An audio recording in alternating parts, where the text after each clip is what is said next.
আমি এইটুকু গুড় দিয়ে কি করছি বলুন তো? আপনারা কি ভাবছেন পিঠে বানাচ্ছি? আরে না, আমি চা বানাচ্ছি।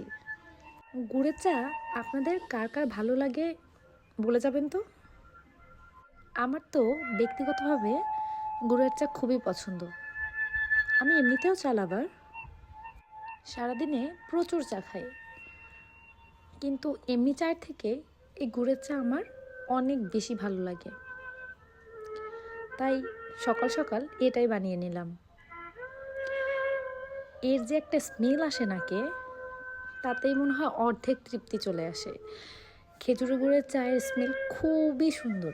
আপনারা যারা খেজুর গুড়ের চা খেয়েছেন তারা অবশ্যই এটা জেনে থাকবেন। তার মধ্যে যদি একটু মশলা দেওয়া যায় তাহলে এটা অমৃত হয়ে ওঠে।